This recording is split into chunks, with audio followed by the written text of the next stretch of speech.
žēlstība jums un miers no Dieva mūsu Tēva un no Kunga Jēzus Kristus. Lasījums no Jāņa evaņģēlija 1. nodaļas. 2. dienā Jēzus gribēja doties uz Galileju. Viņš atrod Filipu un viņam saka: seko man. Bet Filips bija no Betsaidas, Andreja un Pētera pilsētas. Filips atrod Natanaēlu un saka viņam: mēs esam to atraduši, par ko Mūzes bauslībā un pravieši rakstījuši, Jēzu no Nācaretes, Jāzepa dēlu. Natanaēls viņam sacīja: vai no Nācaretes var nākt kas labs? Filips viņam atbild: nāc un redzi. Jēzus redzēja Natanaēlu nākam un saka par viņu: redzi, patiesi Izraēlietis, kurā nav viltības. Natanaēls sacīja viņam: kā tu mani pazīsti? Jēzus atbildēja: pirms Filips tevi sauca, kad tu biji zem vīģes koka, es tevi redzēju. Natanaēls atbildēja viņam: rabī, tu esi Dieva dēls, tu esi Izraēla ķēniņš. Jēzus viņam atbildēja: tu tici tāpēc, ka es tev sacīju, ka redzēju tevi zem vīģes koka.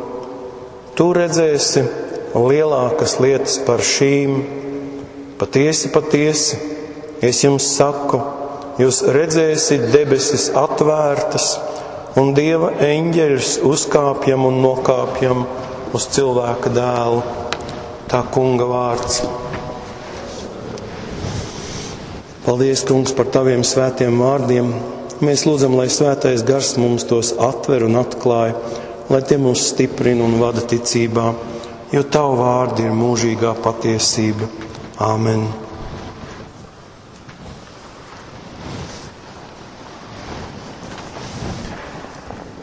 Paldies Dievam, ka mēs šovakar esam savā dievnamā, bet vakarā ir bijuši notikumi, kas liek mums domāt par sevi un savu dzīvi daudz atbildīgāk.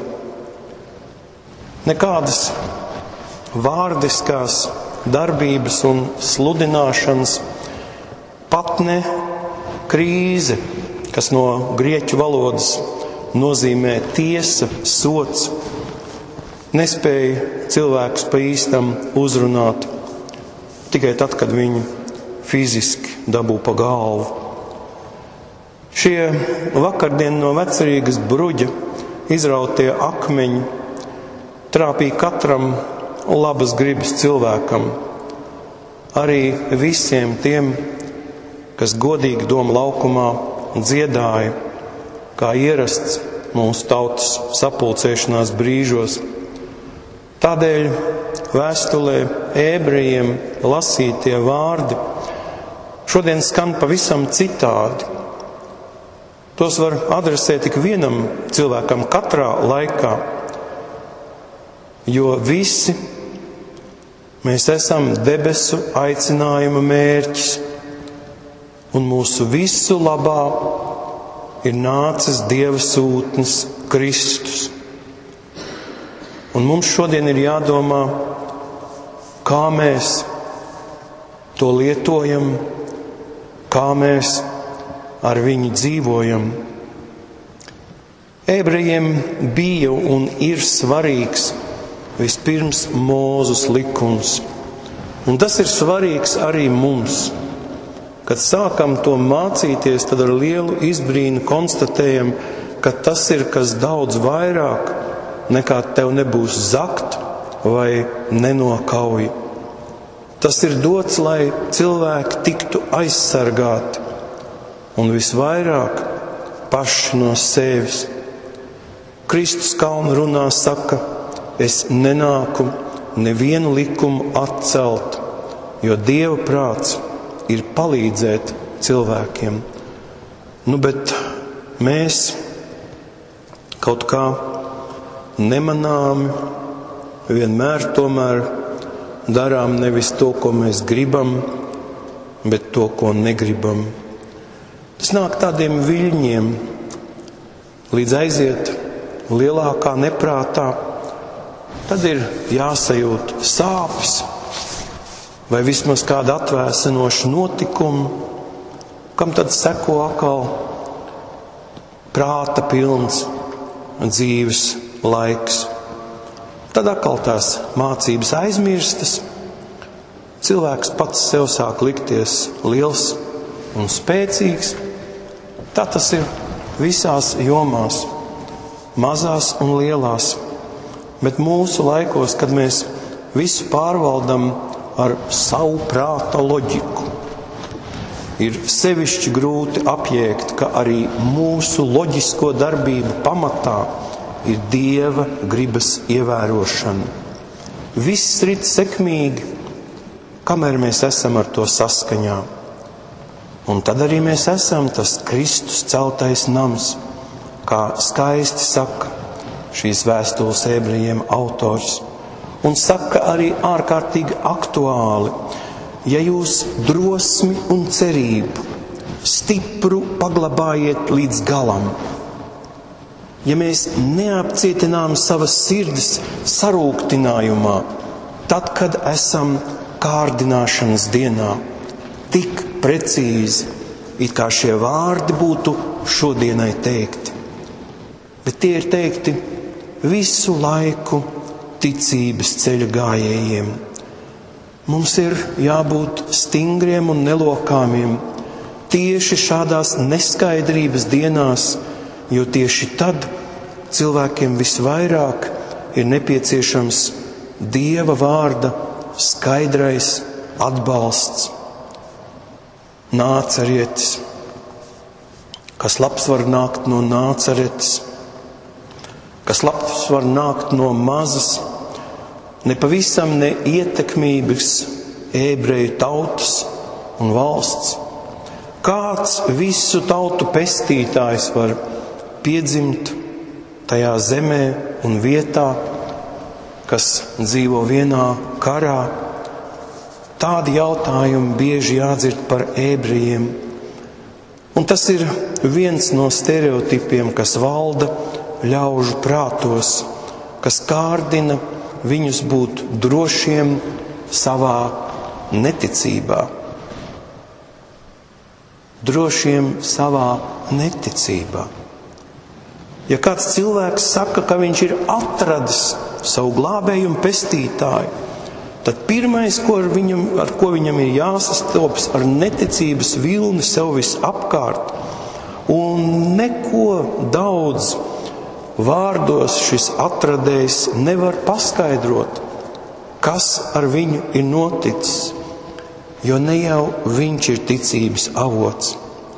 Ne jau viņš to var nodot saviem līdzcilvēkiem. Viņš tikai var pateikt, nāc pats un pārliecinies. Izbaudi pats, kā atbrīvo dievkalpojums, kādu skaidrību dvēselē nes lūgšana. Nāc pats un redzi. Jēzus uz cilvēku skatās ar gara acīm un redz sirds patiesību. Nātanailam viņš saka, ka tas ir bez viltības. Ir nācies arī šodien dzirdēt, ka par kādu saka, viņš dzīvo bez viltības. Bet tas ir drīzāk teikts par kādu vientiesi. Viltība šeit evaņģēlijā nav domāta kā tāds viltīgs aprēķins, kas kaldina nemitīgi nelietīgus plānus. Precīzāk, tas ir sākumā tāds kā kaut kas neīsts, bet tik ļoti ļauns, ka var skaidri redzēt, tas nāk no vēlna. Tas parādās kā smiešanās par šo vientiesību un vienkāršību, par skaidrā saprāta dotajām atbildēm. Savas sirdsapziņas mierināšana ar visādiem labiem nodomiem, dzīvošanu glaimos vai mūždien melojot. Un tas viss ar laiku kļūst par dzīves stilu, par paradumu, par tādu dzīves veidu. Patiesībā mēs zinām šādus cilvēkus savā apkārtnē. Vēl tas ar laiku parādās kārē uz aprunāšanu, uz ātru apvainošanos par visu, uz citu apsūdzēšanu, uz šķeltniecību, skaudību. Tāds cilvēks nekad nepilda, ko viņam saka, bet vispirms runā pretīm. Tas viss liecina, ka ļaunais ir tuvu klāt pienācis.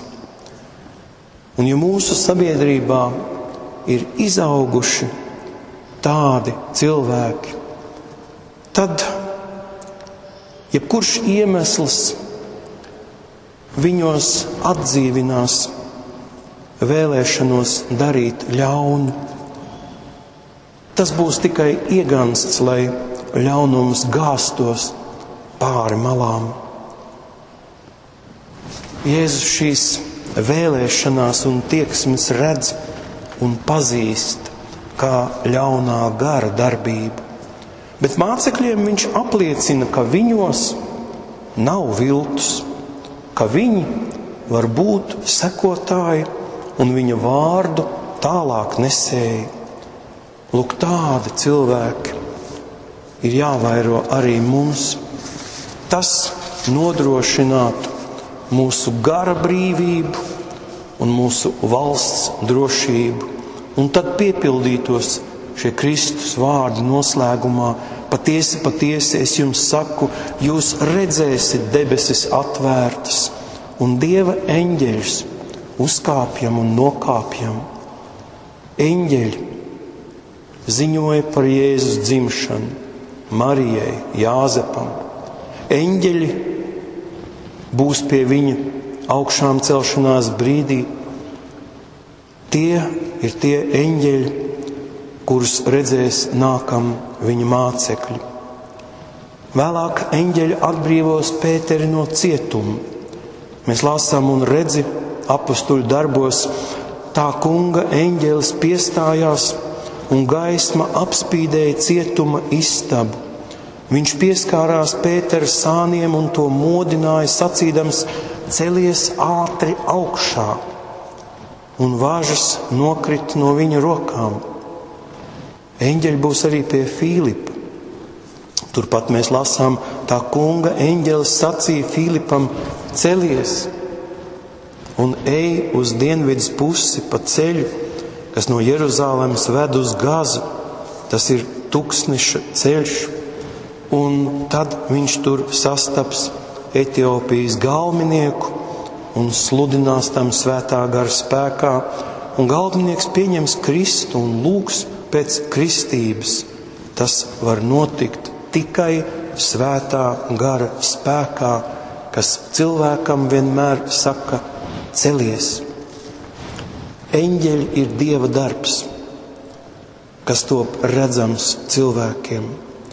Un tas mūs aizsargā no visām vēlna un dēmonu viltībām, kas ielaužas un grib izpostīt mūsu un bērnu laimi. Dievs sargā labās gribas cilvēkus.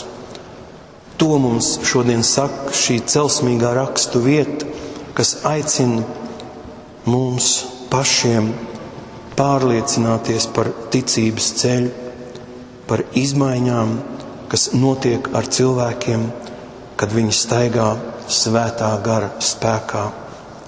Nāc un redz un ļauj izpausties savā dzīvē Dieva mīlestībai.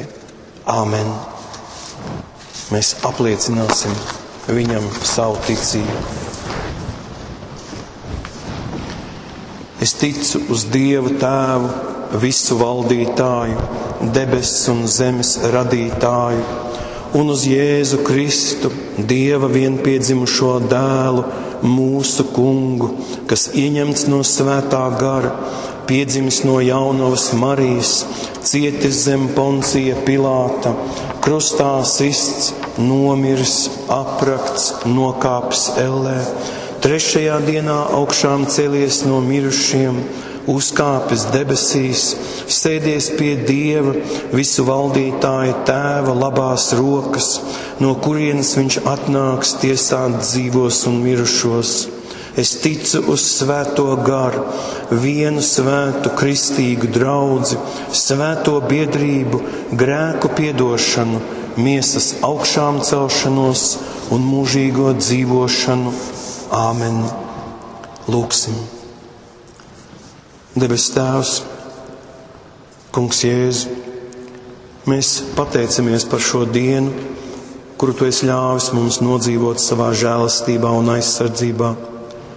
Paldies, Kungs, ka mēs varam būt Tavā namā šajā vakarā, ka Tu mūs uzrunā un atklāji mums mūsu dvēseles patiesību. Paldies, ka mēs varam uz Tevi vienmēr paļauties. Mēs pateicamies par visu, ko Tu mums esi devis, par visu, ar ko mēs dzīvojam, un lūdzam stiprini mūsu ticību.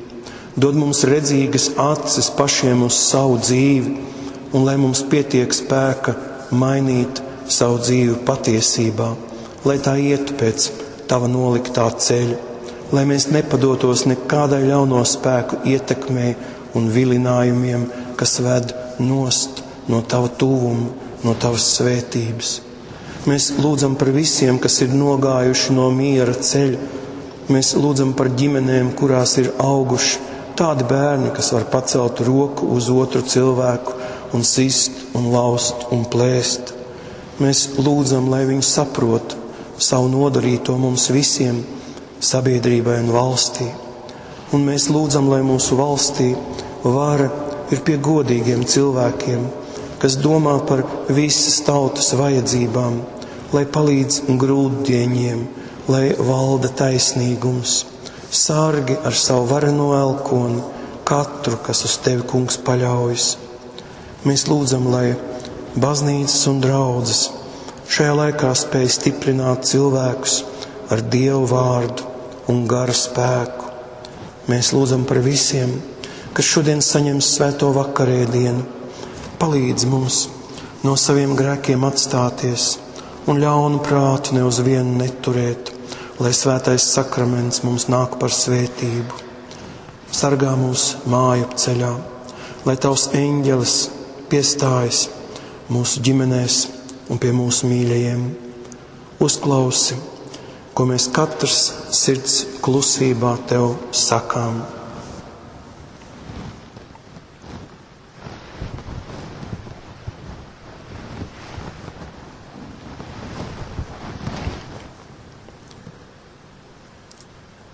Tavu mīļā dēla, Jēzus Kristus vārdā lūdzam, esi mums grēciniekiem žēlīgs.